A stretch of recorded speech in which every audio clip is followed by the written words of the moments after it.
Has it ever bothered you that prior to Paul's conversion, he was so zealous for the Jewish faith that he was desirous to see those who perverted the faith to be stopped, no matter what lengths it required? What brings a man to the place in his religiosity that he approvingly oversees a man being stoned, of going on the hunt to find and imprison apostates? It must have been more than righteous indignation. In his chapter, Paul's former occupation in Ioudaismos, Matthew V. Novenson provides a plausible explanation that rivals traditional thought concerning Paul's pre-conversion way of life. Paul uses the term anastrophe, which Novenson translates as occupation, to verbalize his former way of life in Ioudaismos. Ioannidis defines anastrophe as to conduct oneself with apparent focus upon overt daily behavior, to live, to behave, conduct. Bedag defines it as conduct expressed according to certain principles, ways of life, conduct, behavior. Whereas Novenson takes it to a whole nother level as occupation. And so it's his way of doing things.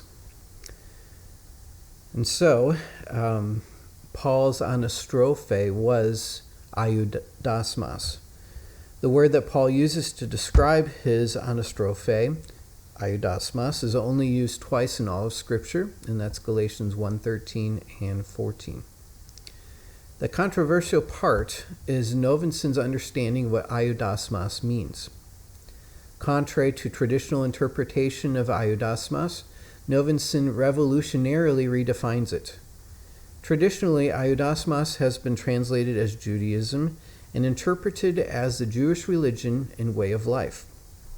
This traditional translation and interpretation is corroborated by all major lexicons. In fact, Bedag defines it as the Judean way of life and belief. Ioannidis defines it as the system of Jewish beliefs and customs, Judaism, the practice of Judaism, Jewish religion. DBL simply defines it as the practice of Judaism, and MGLNT defines it as Judaism, the observance of Jewish rites. And so all major lexicons define it that way. But Novenson argues that this traditional understanding as the Jewish religion, coupled with Paul's epistle to the Galatians, in which he seeks to oppose those who would compel Gentiles to Judaize, in Galatians 2:14, has given us the traditional trope of Galatians as a manifesto against Judaism. And that's a quote from Novenson. Novenson bucks the traditional understanding by utilizing etymology, especially focusing on the development of the word Ioudaismos and historical text to develop his argumentation.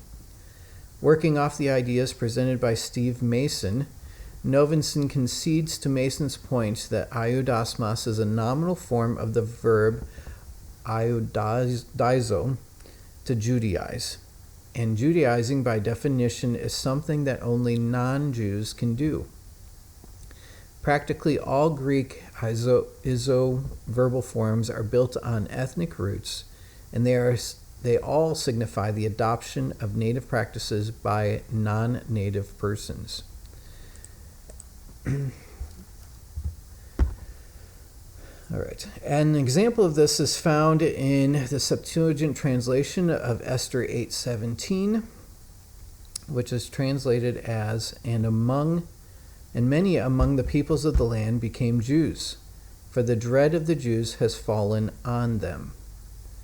However, Novenson's view diverges from Mason's concerning the nominal form of ioudizo, Ioudaismos, because the actual usage of the verb is contrary to typical etymology. In Galatians 1:13, Paul implies that he is the subject of the verbal idea in the occupation of Ioudaismos. Novenson explains that the etymological variance finds its roots in the Maccabean revolt, where the term Ioudaismos was probably coined in 2 Maccabees. According to the usage of the term in Maccabees, he understands it to not mean what Jews do, but but what Jews who reject Hellenization do, or what zealous Jews do. In other words, he equates Ioudaismos to Jewish activists or political movement. Dunn agrees that the Ioudaismos became a religion of the Jews. This is a quote from Dunn. It became a religion of the Jews only emerged in the Maccabean revolt, a fact which stamped its character as fiercely nationalistic and loyal to the law, in reaction to those who attempted to eliminate its distinctiveness. End quote.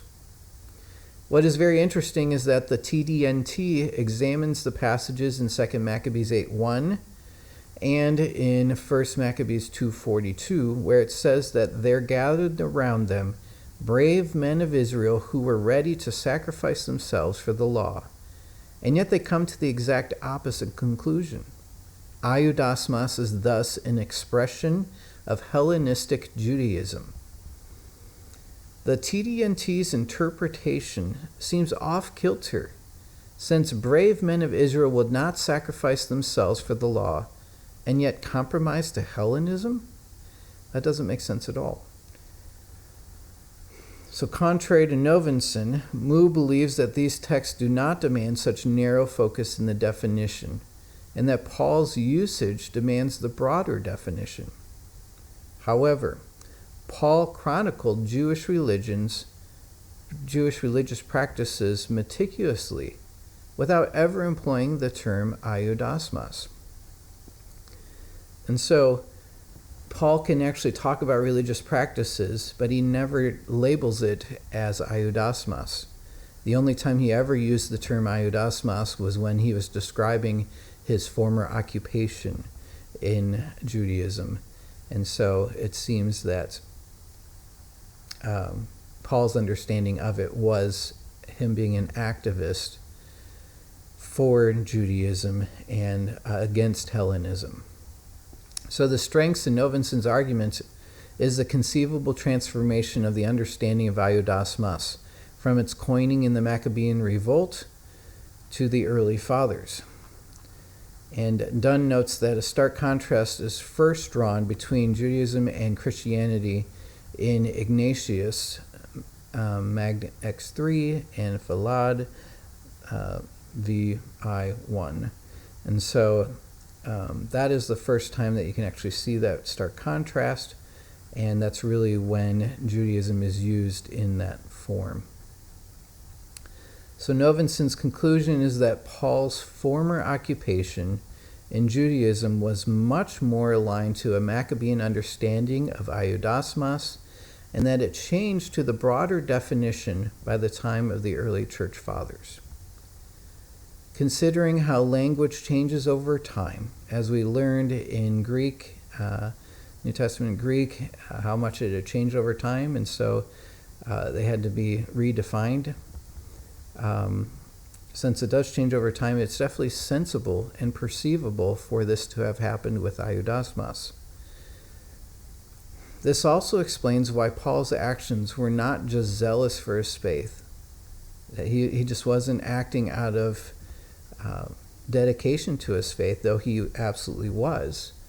But it was actually at a whole nother level because he was an activist, being part of Ioudaismos.